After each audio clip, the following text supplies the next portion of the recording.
Jesus Cristo. Amém. Hoje, 17 de novembro, o ano já vai indo embora, né? 17 de novembro de 2013, aniversário da Vicentina, também conhecida por Márcia Bonfim. E nós estamos aqui estudando aquelas 10 doutrinas muito simples, que se baseiam num pequeno livreto escrito por um irmão há uns 150, 200 anos atrás, que é o Manejando Bem a Palavra da Verdade. Nesse livretinho, viu, irmãos, ele coloca 10 doutrinas.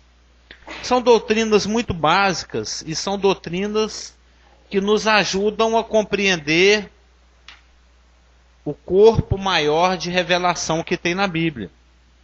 A primeira desses estudos foi um estudo a respeito do judeu, do gentio e da igreja, que foi um estudo no qual nós aprendemos que Deus trata com a humanidade, com a população do planeta, de forma diferente. Ele não faz acepção de pessoas, mas ele trata cada um de acordo com a iluminação que a gente tem. Eu, por exemplo, eu não posso cobrar de uma pessoa, de uma criança, responsabilidades que ela ainda não tem, que ela só vai ter quando ela for adulta. Um professor não pode cobrar de um aluno que está principiando, que está lá nos primeiros anos de escola, matérias e assuntos que ele ainda não aprendeu, que ele vai aprender só quando estiver bem mais lá avançado. Então, de acordo com o grau de revelação que cada um recebe, é que o Senhor nos trata, é que o Senhor nos orienta, é que o Senhor nos conduz. A quem muito é dado, a muito é cobrado. E é uma questão de responsabilidade. E dentre todos os povos, Deus chamou um povo específico, um homem chamado Abraão, e fez dele a nação de Israel. Então Israel recebeu muita revelação da parte de Deus. Ele tem muito mais compreensão das coisas de Deus, dos oráculos de Deus, do que os povos que não conhecem a Deus. Então Deus trata os povos de uma maneira diferente que ele trata Israel. Israel é muito cobrado porque ele tem muita revelação, ele sabe muito. Então ele tem o compromisso de responder essa revelação. E também existe a igreja, que tem uma revelação maior ainda, inclusive o Espírito Santo, que é o ensinador, nos habita. Ele habita na igreja, habita também em cada crente individual. Então Deus trata com o judeu, com os povos, os gentios e com a igreja de forma diferente. Depois que nós aprendemos a respeito do judeu, do gentio e da igreja, nós aprendemos também sobre as dispensações. Da mesma forma como com cada grupo de pessoas, ele trata de uma maneira diferenciada em função do grau de revelação que esse grupo recebeu, também ao longo dos tempos, ele trata com esses grupos e com a humanidade de acordo com o grau de revelação que é dada naquela época. Esse aí foi o estudo das dispensações. Através do estudo das dispensações, que foi o segundo estudo que nós fizemos baseado no livrinho Manejando Bem a Palavra da Verdade, desse irmão, o Scofield, nós vimos que desde a criação do homem até o dia em que os céus e a terra passarão, a gente pode dividir a história em 7 períodos. E em cada um desses períodos ou dispensações, Deus trata a humanidade, bom dia, de acordo com o grau de revelação que é dada. E cada dispensação é um período de tempo, bom dia, é um período de tempo durante o qual Deus trata com o homem de acordo com a obediência que ele presta em relação a uma revelação específica. Deus, por exemplo, na primeira dispensação, que foi a da inocência, só existia uma revelação. A Bíblia do Adão tinha uma folha só. Vou pro culto, mulher. Tinha uma folha. Só tinha uma frase. Da árvore do conhecimento do bem e do mal não comerás, porque no dia em que dela comeres, certamente morrerás. Então só existia uma responsabilidade. Não comer daquela árvore. E durante essa dispensação da inocência, o homem foi testado na sua obediência com relação a essa revelação específica, não comer da árvore. E ele falhou. E na realidade o homem falhou na dispensação da inocência, ele tem falhado na dispensação da consciência. A consciência, ainda que nos dê advertência a respeito daquilo que se deve fazer e daquilo que não se deve fazer, a maioria dos homens não vive de acordo com a consciência. Ainda que tenha sido dito a Israel, não roubarás, todos os homens têm noção de que não se deve roubar. Ontem aí, esses dias, estão prendendo um monte de gente, ó, que sabe que não pode, mas tá pondo a mão no dinheiro dos outros assim mesmo. Nós estamos aí trabalhando aqui para os outros roubar, né? A gente não pode pensar que não, mas o impostômetro, tem lá em São Paulo, fecha todo ano em 1,5 trilhão. A gente trabalha até o janeiro, fevereiro, março e abril à toa, só para pagar imposto. Todo mundo sabe disso, né? Os 4 primeiros meses do ano a gente não ganha nada. A gente trabalha só para pagar imposto. É como se você fosse 4 meses lá na firma, batesse ponto todo dia, 8 horas por dia, chegou no fim do mês e falou, tá aqui o seu pagamento. Cadê? Não é nada, você não vai receber nada. Esse aqui é meu. Então, o homem tem falhado. E esse é o propósito das dispensações em todos os períodos durante os quais ele foi testado. E esse é o objetivo das dispensações. Demonstrar que o homem, aquele ser que foi feito à imagem e semelhança de Deus, aquela criatura que Deus fez para ter comunhão, o homem foi feito para adorar a Deus, para viver com Deus. A gente tem o molde de Deus, as peças que se encaixam, não é? Deus e o homem. Deus, eu tive conversando isso recentemente com alguém. É absurdo o tanto que Deus gosta do seu Amâncio.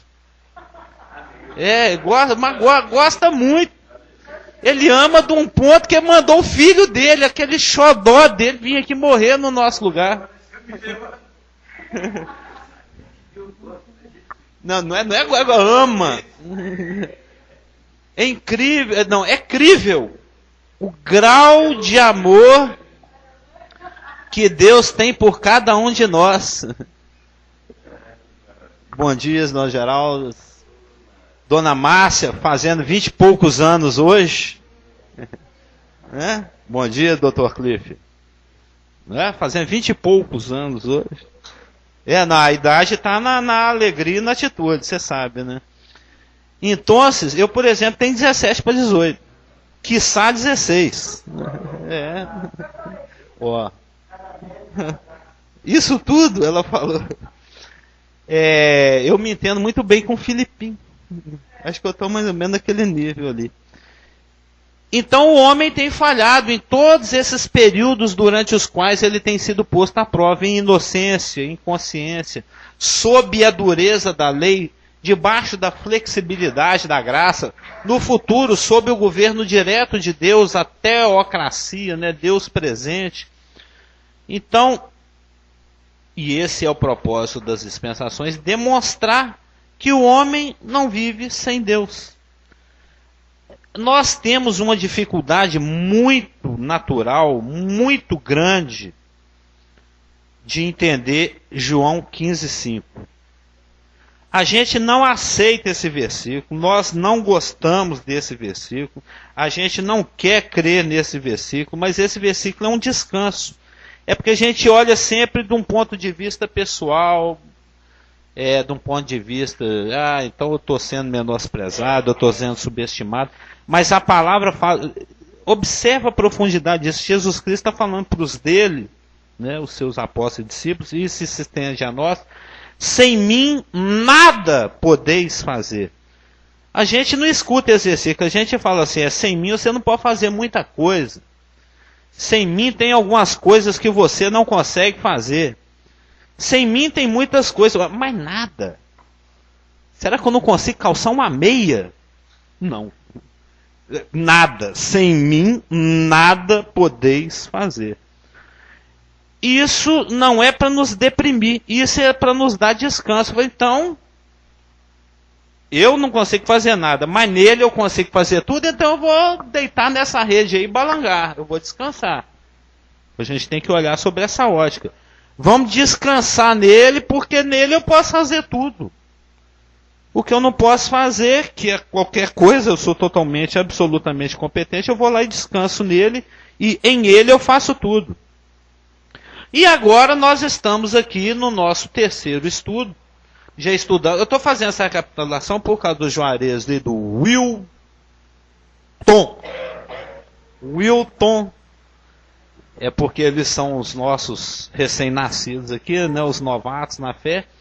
E é isso que a gente tem estudado, que Deus trata a comunidade de acordo com grupos diferentes e em cada época de uma forma diferente. Isso é didático. Isso é didático. Não é que Deus mude de opinião, que ele faça acepções de pessoas. Ele é didático. O objetivo de Deus sempre é alcançar a todos. O espírito que estava em Paulo é exatamente o espírito de Deus. Eu me fiz de tudo um pouco para de algum modo ganhar alguns. Lembra lá do Paulo falando isso? Com que é assim mais acanhado, eu vou lá e também fico ali acanhado com ele. O que é mais letrado, eu vou lá e converso com as muitas letras. Paulo, na sua metodologia evangelística, ele procurava e esse é o sentido da palavra, se simpatizar, né? Ter a empatia, né? Se igualar a cada um daqueles com os quais ele se encontrava, para poder ter uma acessibilidade, fazer uma identificação, para poder expor a simplicidade do Evangelho, da qual a gente não pode fugir. E agora nós estamos aqui no nosso terceiro estudo, baseado no livrinho do Scofield, que é um estudo que fala a respeito de dois adventos, de dois acontecimentos, né, de duas vindas de uma mesma pessoa. Jesus Cristo veio e vai voltar novamente. Aí, Luló, você está tão ansiosa para ver a garota? Ela chegando aí. Quando a gente vai no livro de Atos, eu creio que a gente até viu esse versículo, lá em Atos capítulo 1, quando Jesus está sendo elevado às alturas, 40 dias depois de ter ressuscitado, após andar 40 dias com seus apóstolos e profetas e discípulos, dando provas irrefutáveis da sua ressurreição, os galileus estão lá, olhando para cima. Aí chegam dois anjos, dois varões vestidos de branco, se puseram ao lado deles, e no verso 11 diz, de Atos 1, e lhes disseram, varões galileus, por que estáis olhando para as alturas? Esse Jesus que dentre vós foi assunto ao céu, virá do modo como o viste subir. Ou seja, Jesus Cristo está finalizando a sua primeira vinda, com a sua assunção aos céus, e os anjos falam, da forma como ele está indo, ele vai vir. De uma forma corporal, de uma forma pública, de uma forma visível, e vindo lá do céu. Ele foi para o céu e ele volta do céu. Nesse momento ele está no céu, a gente sabe, através de vários versículos e vários livros, que ele está sentado à direita de Deus, intercedendo por nós. A gente aqui embaixo pisando na bola, e ele lá do lado de Deus, não, esquenta a cabeça não, o casamento é assim mesmo, perdoa, vai lá, meu sangue cobriu esse pecado dele aí, beleza, você sabe que eu tenho muita consideração com você, né, meu filho, então vou quebrar o galho do casamento, mais uma vez. E se 70 vezes 7 eu pisar na bola no mesmo dia, no mesmo pecado, 70 vezes 7, ele Porque o Pedro, nessa passagem, o judeu... Sim, claro. Uma apologia ao pecado. Né? Não, isso é falta, seria falta de compreensão do amor e da graça de Deus. Fala, não, eu vou pisar na bola com a mamãe, porque eu sei que ela é uma boba mesmo. Fala, não, apesar dela ser uma boba, ajuda ela, só não avacaia não. Entendeu? Então, nós vimos também que, em função de Jesus Cristo já ter vindo uma vez e vai voltar uma segunda vez, o Senhor Deus, na sua presciência, porque Ele é presciente, Ele sabe antes, presciente, Ele tem a ciência antes que a coisa aconteça, Ele, através dos seus inúmeros profetas, Ele já havia antecipado essas duas vindas. Então, quando você percorre o Velho Testamento, você observa que existem duas linhas de profecia, duas sequências de profecia. Uma sequência, uma linha profética, que fala que Jesus Cristo, que o Messias significa enviado, né? Que aquele a quem Deus iria enviar, iria sofrer, iria padecer. Quando a gente vai em Isaías 53, no Salmo 22, dentre as várias passagens do Velho Testamento que diz a respeito do sofrimento de Cristo, estas são as mais clássicas, né? A gente vê que existia essa linha profética que falava que ele viria em fraqueza, que ele viria em humilhação, que ele seria um homem de dores. Cada dia que ele acordava, ele nem tinha travesseiro, né, que ele tirava a cabeça da pedra sobre a qual ele dormiu, porque ele fala, ó, até as raposas, até os bichos têm onde morar, eu não tenho. Eu estou largado aí, ó. Eu estou largado. Não tem nem onde dormir. Às vezes acordava lá na praia, às vezes com a cabeça em cima de uma pedra, às vezes ele contava com a generosidade de alguém, de um dos amigos dele, lá em Betânia, por exemplo, eles deviam. Tem aqui, como é que tem? Na roça, aquela esteirinha que estica no chão, tem um nome. Hã? Não, mas tem um outro nome. Sol, tem ol, parece. Acho que eu já vi o nome. É esteira. Mas é uma coisa dessa que tem muito em Minas aí, né? Que é um monte de paia, tudo grudadinho na outra assim. Mas tem um nome com ol, parece. Mas esses nomes que o irmão João falou ali, eu não conhecia, não. Não, eu não... Mano, às vezes a minha mineirice não é do lado que a sua vem, né? Que tem umas variações regionais aí. A cada dia que ele acordava, ele estava com alguma coisa doendo, um homem de dores, sobrecarregado de trabalhos. A gente reclama às vezes que tem muita coisa para fazer. Lá em Isaías 53 fala que ele era sobrecarregado de trabalhos. Que era comparado a uma raiz de uma terra seca. Que ele não tinha beleza nem formosura. Que ele era indesejado. Que ele era desfigurado e maltratado. Que ele seria, né? O profeta está vendo isso no futuro. Ele esperando um Messias lindo e loiro dos olhos azuis.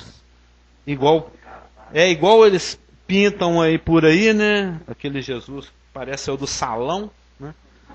Aqui não, fala que é um homem arqueado, cheio de dor, sobrecarregado de trabalho, fraco, humilhado, indesejado. Daqueles que de repente a pessoa te fraga com ele na rua. Você está com esse rapaz? Eu não, nem conheço.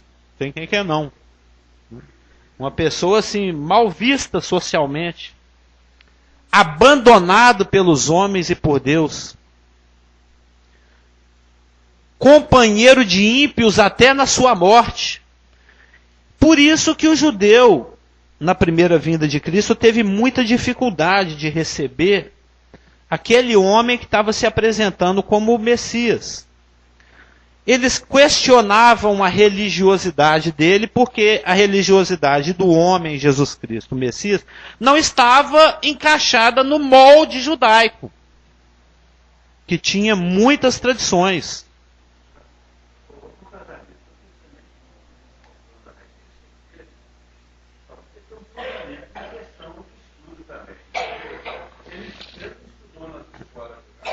Não.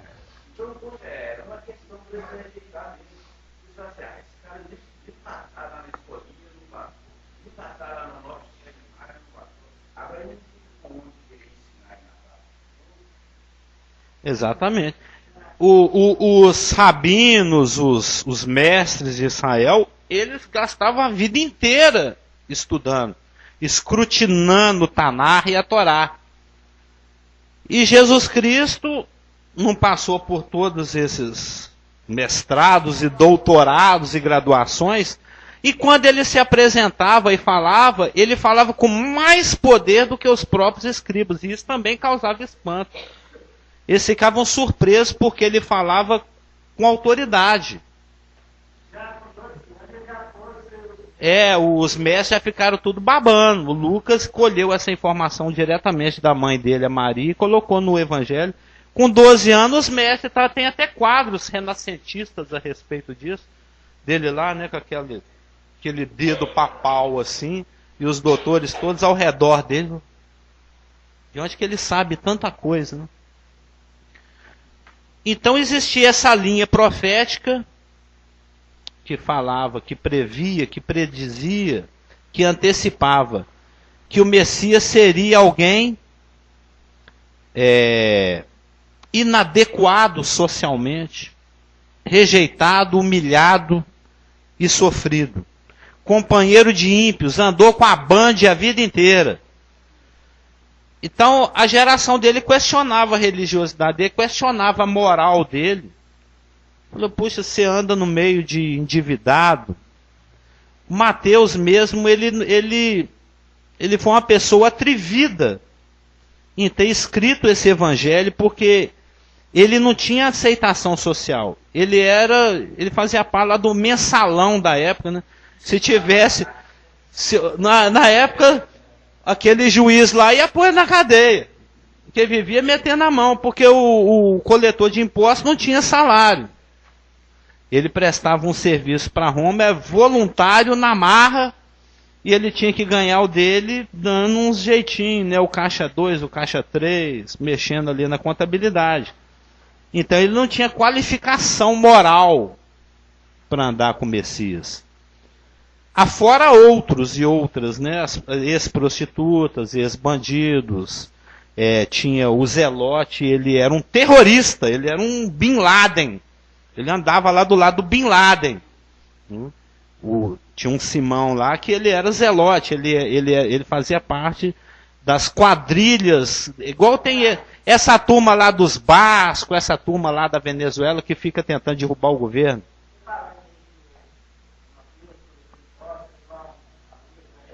Ele era um mensaleiro.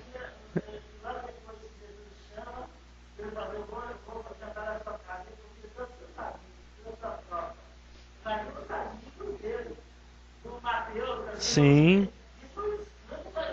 Os fariseus falaram, você come com publicano, você come com bande.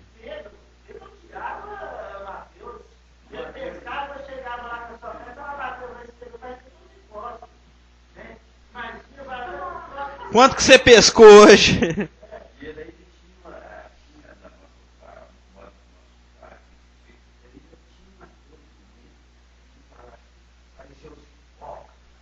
Exatamente.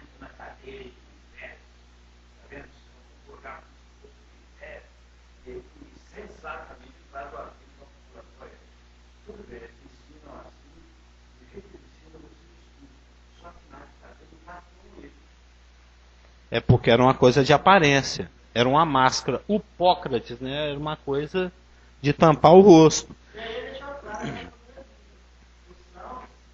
É isso que eu ia citar agora. Quando ele foi questionado na sua moral por andar entre os ímpios, ele falou, olha, o são não precisa de médico não. Você marca a consulta para daqui 3 meses, chega lá, entra no consultório, e aí o que você tem? Eu falo, não tem nada não. O que você vai fazer? Não sei, eu estou ótimo, minha pressão está ótima, então o que você está fazendo? Não vim fazer nada aqui não. Vim te ver. O são não precisa de médico, o doente precisa. E foi isso que ele respondeu para aqueles que questionaram a moral dele. Então, mas a profecia previa que ele ia andar no meio dos transgressores até a sua morte. Foi inclusive crucificado ao lado de 2.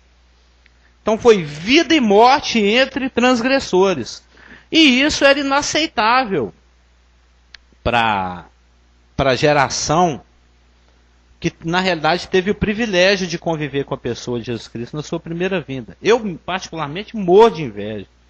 Eu acho que teria sido, como diz o Marcelo, o maior barato ter andado com Cristo, você ter consciência, esse aqui é Deus em carne. É lógico, nós vamos viver eternamente com Ele, mas ter suado com Ele, ter dividido o peixe para a multidão com Ele, ter visto Ele andar em cima da água, ter sido aquela testemunha ocular da sua primeira vinda, eu acho que foi absurdamente o maior barato. Eu acho.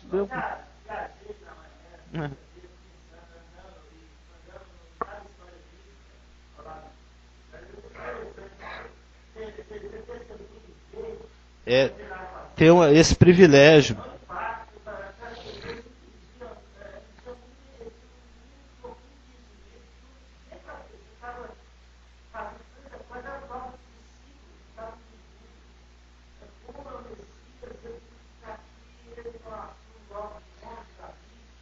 A gente vê que muitas vezes ele repreende aqueles que estão seguindo com relação à lentidão para perceber as coisas.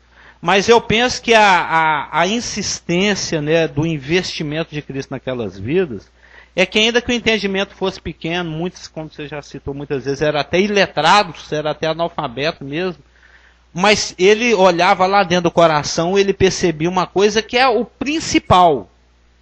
Eles estão com vontade de aprender e obedecer. E isso aí é que não preocupa com o tanto que o outro canta bem, viu, Cliff? O tanto que o outro mexe na guitarra bonito, ou o tanto que o outro sabe de Bíblia ou não sabe. A única coisa que realmente interessa para Deus é tem disposição naquele coração. Pisar na bola ele pisa muitas vezes, mas eu sei que lá no fundo do coração ele está querendo crescer, está querendo me acompanhar, ele está querendo aprender. Porque tem gente que tem tudo dessas outras coisas, mas não tem essa disposição, então não serve para nada. Para que tanto conhecimento, para que tanta riqueza de dinheiro, para que tanto isso, para que tanto aquilo, sendo que na realidade ele não quer. Contra o querer não adianta, ele não viola. Esse é um grande mistério, né? E o grande barato da coisa. Porque o próprio Jesus falou com os fariseus: se vocês não creem em mim, creia pelo menos nas obras, porque elas dão testemunho. Dão testemunho de mim. Porque a gente sabe que o Espírito Santo, e é sempre assim, nunca mudou. Por algum momento a pessoa está na rua e de repente, por obedecer, aquilo entra no coração, e isso é um mistério do Espírito, que desde a época de Jesus falava: o Espírito habitará em vós e fará coisas maiores. E com relação a viver na época, não é nem... É só porque hoje a gente tem um conhecimento maior. Evidente que viver na época de Jesus Cristo seria o maior barato, mas as coisas estavam se cumprindo e tinham que se cumprir no que se refere à crucificação dele, e morte e ressurreição. E talvez, como judeu, porque para estar lá a gente deveria ser judeu, a gente estava arriscado realmente a ir pela linha deles, mas também aceitá-lo, como os apóstolos e outros aceitaram, por causa do Espírito Santo. Isaías 55 fala que os pensamentos do Senhor não são iguais aos nossos pensamentos, tais quais os caminhos do Senhor não são iguais aos nossos caminhos. E eu estava pensando, exatamente quando você citou sobre Jesus, o ministério dele sendo com as pessoas que tinham problemas, pessoas rejeitadas pela sociedade. E eu lembrei que o seguinte, algo incrível, fazendo um paralelo, é que o Davi, ele foi prometido ao seu descendente, o Messias viria de Davi, o leão da tribo de Judá. Nós sabemos todo o pacto de Davi, com um trono, um reino, uma casa. Mas sabe que Davi, no seu início também da sua caminhada, ele também envolveu com cerca de 600 homens rejeitados pela sociedade. Ele era tipo de Jesus. Pois é, homens endividados, homens perseguidos pela justiça, homens que tinham problemas, inclusive ladrões. Davi juntou 600 homens que tinham esses problemas, rejeitados pela sociedade, falou, vocês vão me seguir. E esses 600 homens tornaram o exército de Davi e fizeram a diferença quando Davi assumiu o trono. Então é interessante que, bem nessa época, 2 parentes de... 1 Samuel 22, 2. Pois é, e mais ainda, mesmo Davi andando com essa corja, entre aspas, né, de 600 homens, né, 2 parentes de Saul, o rei, o trono, aquele que está no trono, aquele que está reinando, aquele que podia dar status, que podia dar tudo, 2 parentes de Saul discerniram que Davi era aquele que andava com Deus, mesmo ele andando com 600 rejeitados. E eles foram atrás de Davi em 1 Crônicas 3. E fizeram parte do grupo de Davi, mesmo Davi andando com esse povo. Interessante que, sobre discernimento, né? Discernir, porque Jesus está ali no meio daquela corja toda. Os fariseus, eles tinham olhos, mas não conseguiam ver. Eles tinham ouvido, mas não conseguiam ouvir. Porque eles não conseguiam discernir, né, o primeiro advento do Messias de Israel. Tropeçaram na pedra de tropeço. Exatamente. Né? Ele tornou a pedra de tropeço para eles não conseguiam discernir. E Jesus e os discípulos discerniram, porque Jesus chamou um a um. Vem cá, vou te mostrar obras maiores do que as que vocês têm visto. E os sinais foram um selo do ministério de Jesus Cristo, mas essa foi uma credencial, né? Todo o que Jesus fez foi uma credencial para a cruz do Calvário. Não foi através dos milagres, não foi através de ele andar por sobre as águas, não foi ressuscitar os mortos, não foi falar para a natureza obedecer, não foi curar cego, não foi isso que fez Jesus, o Cordeiro, mas sim a cruz, o alvo. A obediência até a morte de cruz. Morte de cruz. Mas ele está achando interessante o paralelo entre Davi e Jesus. Eles andando com esse pessoal rejeitado pela sociedade, e Deus usou para aquele povo específico para fazer a diferença. Tanto no reinado de Davi, Davi era tipo de Cristo, né? Um tipo histórico. Se bem também que Davi correu um seríssimo risco em todo o tempo. Haja vista esses 600, ou mais ou menos, que seja. E, de todo jeito, a de se pensar que pela fala de Davi, por exemplo, quando uma parte foi para guerrear e uma parte ficou por causa de cansaço, na volta eles falaram, eles não foram com a gente, então eles também não têm direito a nada, não. E de maneira que o próprio Davi, na sua colocação, no final dividiu para todo mundo. Isso está escrito e foi instituído como lei em Israel até o dia de hoje. E então ele de certa forma no banco ganha medalha também, né? De certa forma ele se colocava como aquele que influenciava no sentido da fé. Não vamos tocar, não vamos matar o fulano não, porque ele é ungido. E aí o pessoal sempre tinha, mas ele também corria sério risco. Penso que quando Jesus fala que veio atrás dos doentes, ele até poderia estar são, mas ele assim mesmo estaria doente no que se refere à separação de Deus e para não assumir o pecado. Cada vez citou, acho que foi na quinta-feira, né? Em Romanos capítulo 5, fala que nós justificados mediante a fé, temos paz com Deus. Ele vai descendo até o versículo 5. E fala que Cristo veio nos resgatar quando nós estávamos enfermos. Enfermo no grego ali, fala doente. fala sobre enfermidade do pecado, fala sobre quando nós estávamos separados, nosso coração era exatamente de acordo com o capítulo 1, literalmente depravado, separado de Deus. E Deus nos amou de tal forma que mandou Jesus exatamente para curar, nos sarar a nossa alma da doença do pecado, da enfermidade do pecado. Por isso, Isaías 53, que está citando hoje tão bem, fala que as nossas enfermidades foram lançadas sobre ele. Ele veio para nos curar. Mas a enfermidade no sentido de natureza pecaminosa e pecado. Aí está a raiz, a natureza pecaminosa. Mas, por extensão, também se aplica às enfermidades físicas. No costume da lei naquele país, ele era considerado o inverso. Ele era como ele o considerava indigno, né? Porque ele fazia tudo o contrário do que eles entendiam, que achava que era certo. Disseste bem. Do que eles achavam que era certo. Ele tinha um compromisso com a palavra de Deus, não com aquilo que eles acrescentavam à palavra de Deus. Exatamente.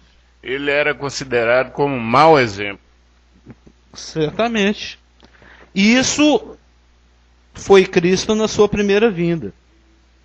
Conforme profetizado em Isaías 53, de 1 a 10, em Salmos 22, em Zacarias 13 e em outras passagens do Velho Testamento.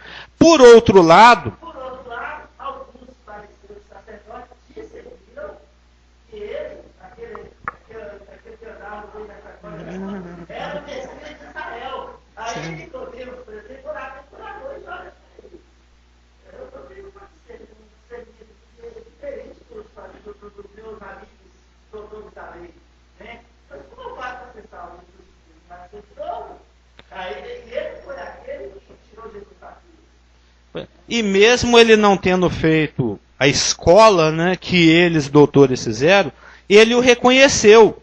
Tipo assim, ele não é diplomado, senador, mas ele falou, excelência. Ele, como doutor, o Nicodemos, se dirigiu a ele pelo título de doutor, rabi, mestre. Sabemos que ninguém pode fazer o que você faz se não for vindo de Deus. Ou seja, ele não fez doutorado nem mestrado, mas o mestre doutor o reconheceu como tal.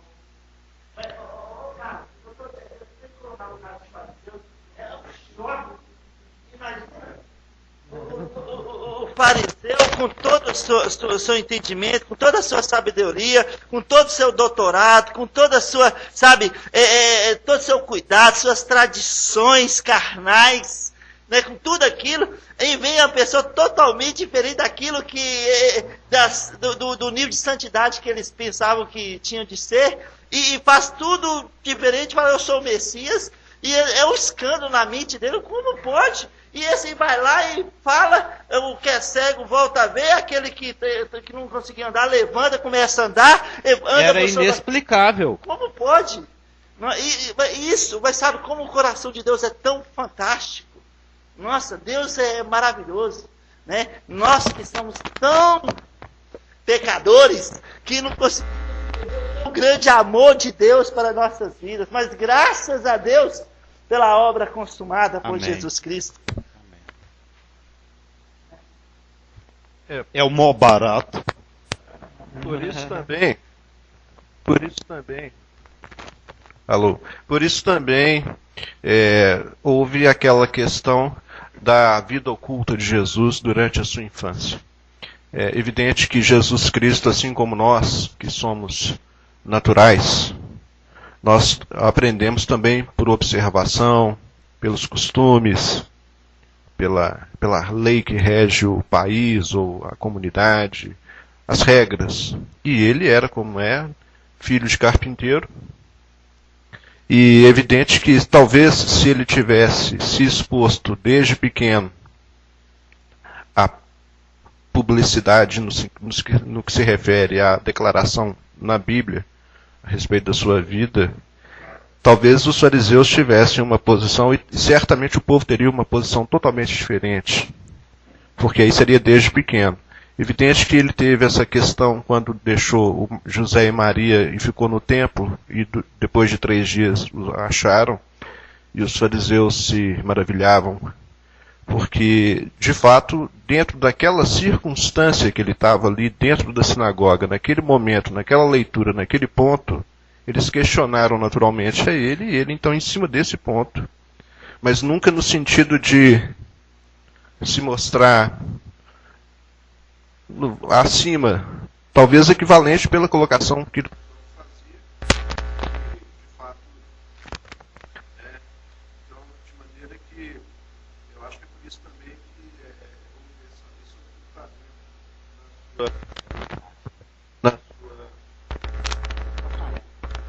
não pode mexer de jeito nenhum, pelo visto, mas entendeu? É isso.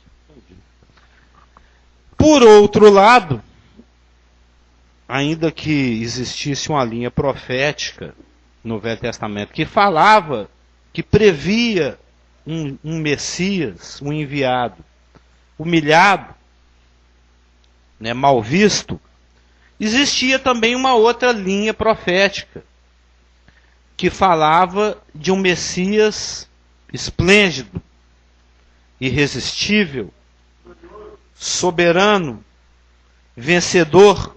Isso está em Isaías 11, de 1 a 12. Reunindo os dispersos de Israel, purificando a terra e conquistando os seus inimigos, os inimigos de Israel, com juízos terríveis. Isso também está em Isaías 24, 21 a 23. Restaurando o trono de Davi, isso está em Amós 9, de 11 a 15.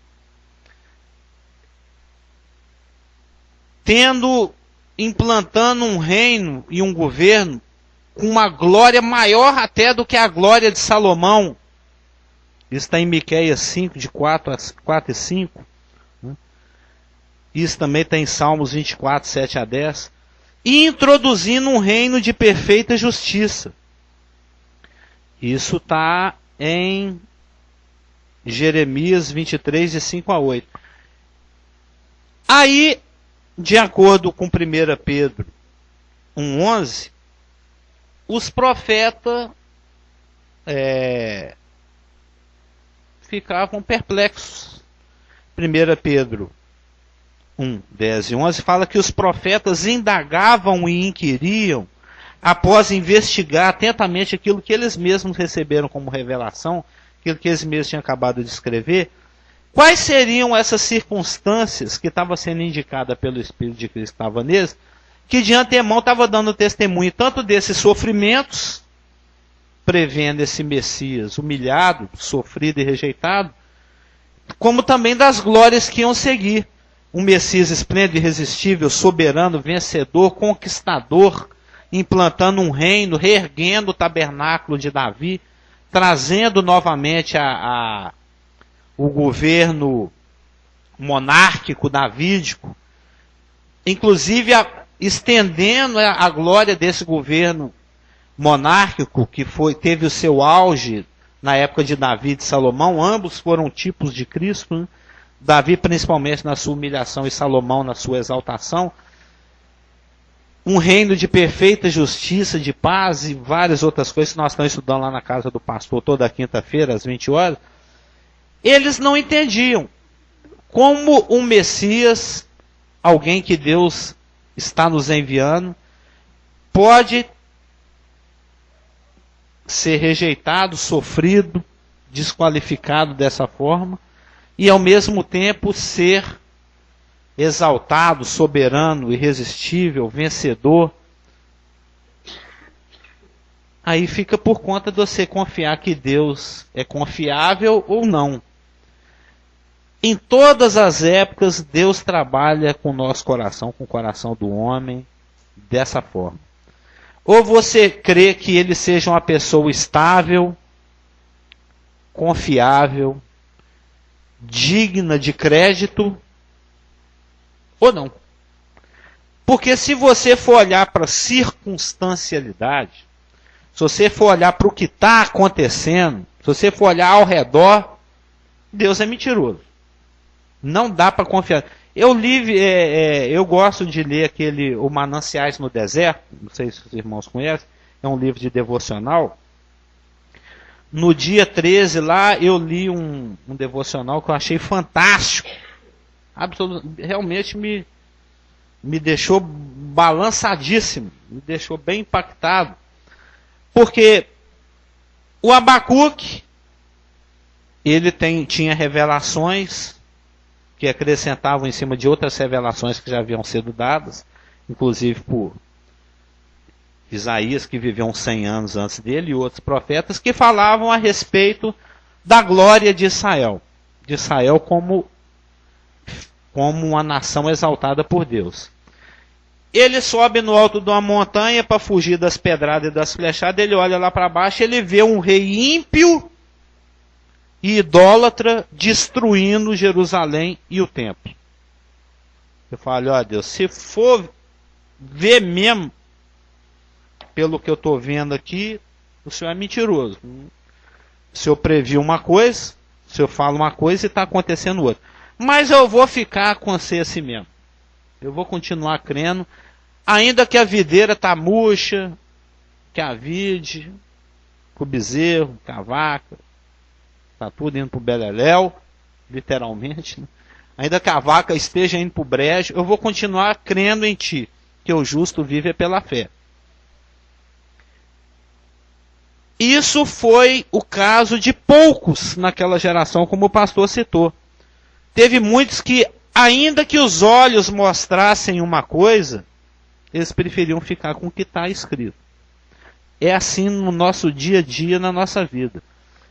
Muitas vezes Deus vai te trazer um rema, Ele vai iluminar uma porção das Escrituras, vai te trazer uma convicção pelo Espírito Santo no coração, e vai permitir que a circunstância mostre exatamente o contrário. Porque você caminha crendo, não, eu sei que a pessoa que eu creio, ele é firme, ele é digno de crédito, então eu vou prosseguir assim mesmo. Aparentemente eu vou me dar mal, aparentemente tudo está dizendo o contrário, mas ele é fiel e ele é digno de confiança, então eu vou seguir pela fé. Esse é o caminhar de qualquer um em qualquer época, seja lá, seja aqui. E aí, para terminar a citação lá do Mananciais do Deserto, ele cita esses tipos de circunstância em que o justo vive pela fé, e a nossa convicção e as nossas decisões, o nosso proceder, tem que ser em cima do fato de que ele é estável, confiável e digno de crédito. Aí veio a pedrada do Espírito Santo. E é assim que ele quer que nós sejamos também. Porque ele nos trabalha para nos tornar a semelhança dele mesmo, em Cristo. Ele quer que nós sejamos como ele é. Isso foi instantâneo, isso está sendo processual, e isso vai ser final, né? Por exemplo, a questão da santificação. A gente é santo posicionalmente em Cristo, o Espírito Santo nos trabalha em santidade em cada detalhe ao longo da nossa vida no dia a dia, e vai haver uma santificação final. A questão da estabilidade e da credibilidade. Ele quer que, assim como ele é estável, assim como ele é digno de confiança e digno de crédito, é assim que ele quer que nós sejamos também. Pessoas com as quais você pode contar. A partir dele mesmo. Deus conta conosco, Deus espera de nós. Naquele sentido de João 15,5. Nele, porque sem ele nada podemos fazer.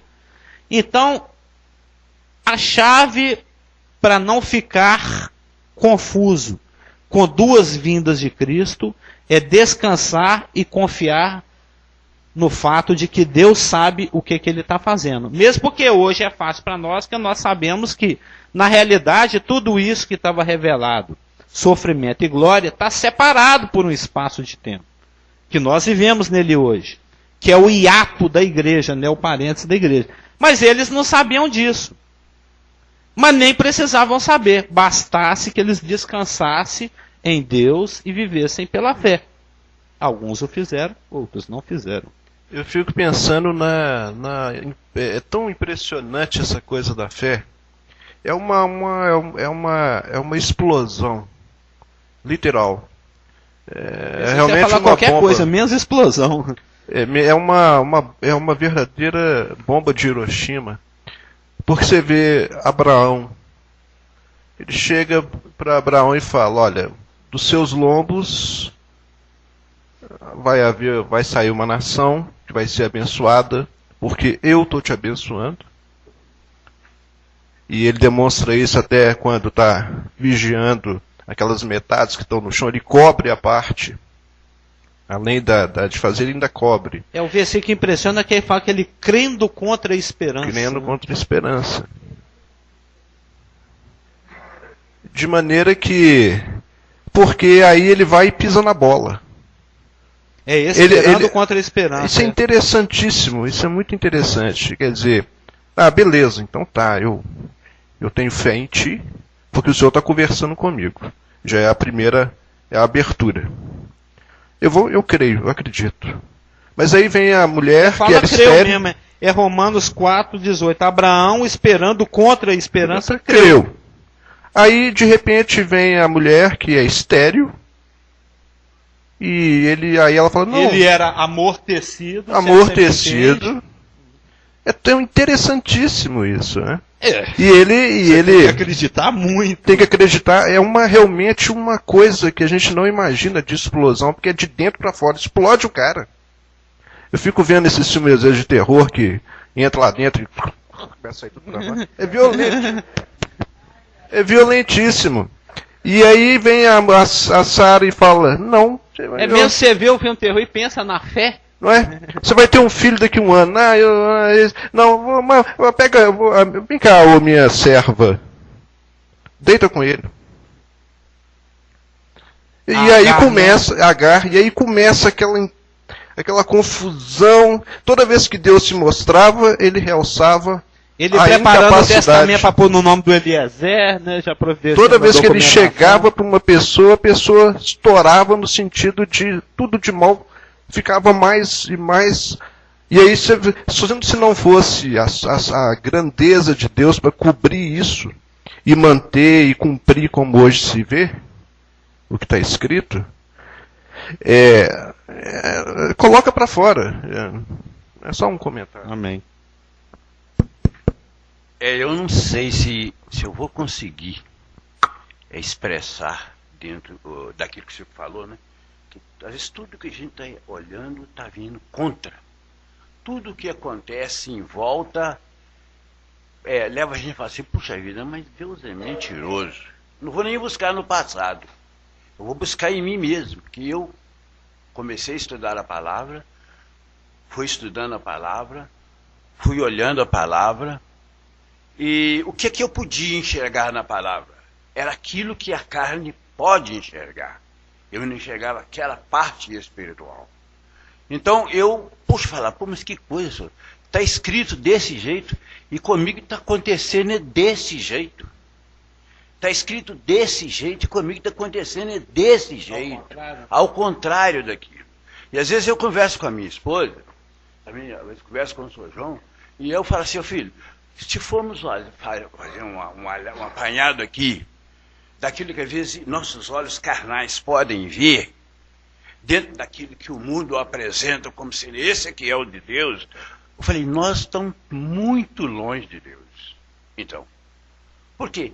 Dentro daquilo que o você citou, por que muitos tropeçaram? Porque ele falou que vinha assim, que era glorioso, que era esplendoroso, que ia vir, que ia tirar Israel. E eu falei assim, mas eu também estou olhando aqui, você está falando assim, pede tudo.